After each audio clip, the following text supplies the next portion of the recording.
So today we are talking about how to soothe and regulate the nervous system when we go into survival mode.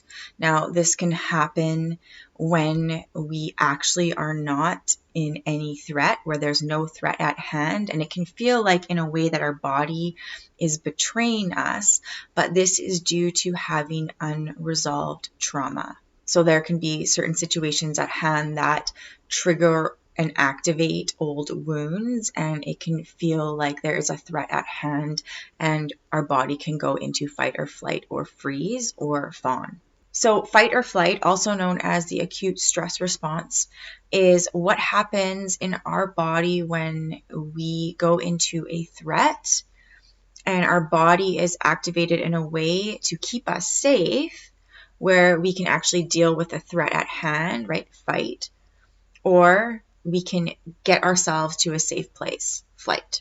So our ancestors had to deal with situations where they were life-threatening, and the survival response system was activated to keep them safe. And although that was beneficial back then, now it's not so beneficial to us, especially if we've had trauma and we have unresolved trauma, because like I said in the beginning of the video, it can feel like our body is betraying us, or we could have one little trigger, and instead of just dealing with that trigger, our whole body goes into this survival mode, which can be incredibly draining after we have come down from that.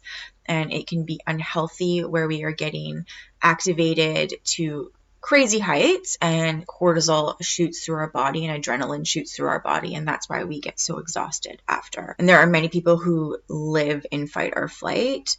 They haven't learned how to get out of that, and they may have difficulties within their life, but those difficulties trigger this response that doesn't actually match up to what is happening on the outside, and so they're constantly living in this fight or flight state, which is really, really, really hard on a person.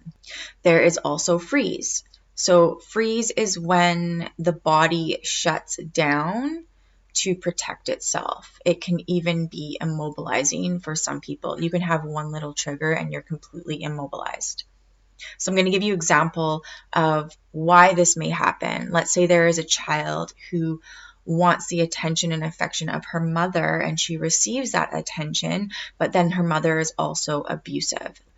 Now the child would normally go into fight or flight because of this abuse, but because she's also wanting the affection from her mother, it's confusing. These are two conflicting responses to her, and she becomes confused and doesn't know what to do, and so she goes into freeze. And then this survival mechanism becomes a part of her in a way for her to survive in this world, and she carries this forward with her into adulthood.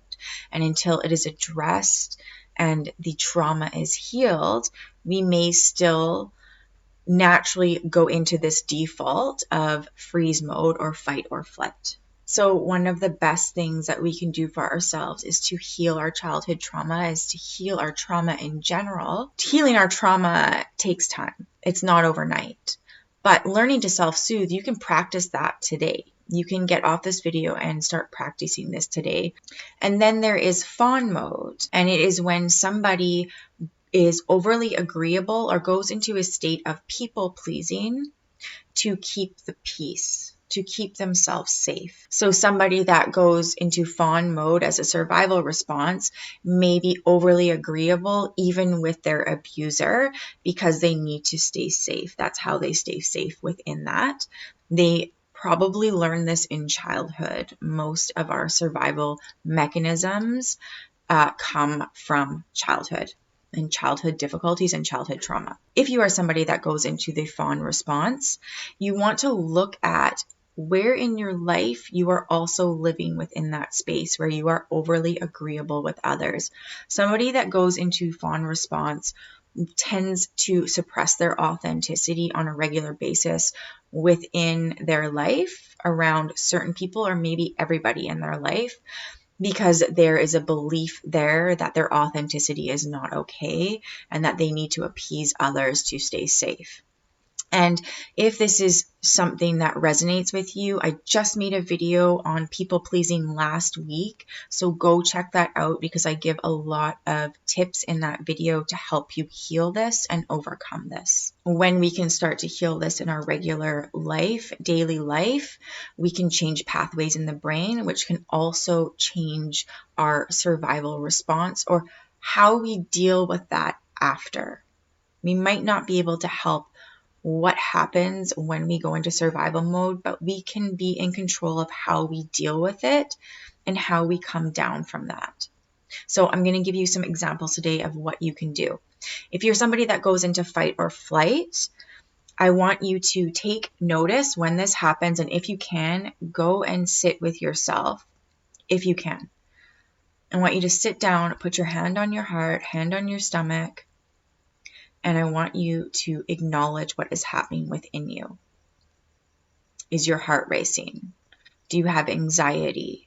Are your palms sweaty? What is happening for you? And acknowledge that and bring compassion to yourself for that.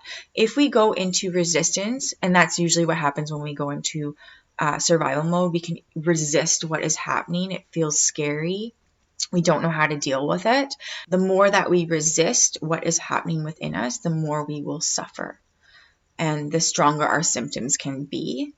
And so we want to diffuse the symptoms, and by acknowledging what's happening, just by being the observer, we can diffuse that. You also want to speak out loud to yourself. Yes, you're going to speak out loud to yourself. If you're not able to because there's people around, then you can speak within your mind to yourself. And so you want to say, I am so sorry that you go into survival mode when there is no threat at hand. Or you can say, I am so sorry, this is so scary, but there is no threat at hand. You want to remind yourself that there is no threat at hand. Reminding your body, training your body to understand that it is going into survival mode when it's not necessary. Yes, you can build a relationship with your body and talk to your body. Yes, you can communicate with your body, and this can change things. Your body is very wise and has a mind of its own and an intelligence of its own. If you're somebody that goes into freeze, you can say, I am so sorry that you have to shut down to keep safe. Or I'm so sorry that you have to disassociate or freeze to protect yourself. Right? So you just notice whatever's happening within you, and you can speak this in your own words. There is no right or wrong way. And same goes for fawn. I'm so sorry you have to suppress your needs to stay safe. Right? So you're acknowledging what's happening within you. You're giving yourself compassion. And then the next thing you want to do is that you want to breathe.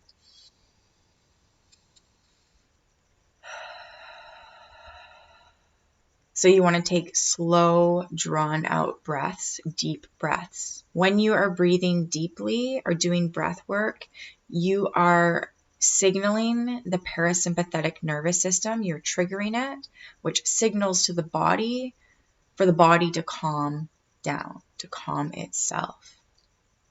The combination of acknowledgement, non-resistance, self-compassion, and breath is a great combination and tool to self-soothe and bring yourself back to homeostasis. If you have any questions, be sure to message me in the description below, and I would love to have a conversation with you. And of course, we want to heal our trauma. That's the number one thing.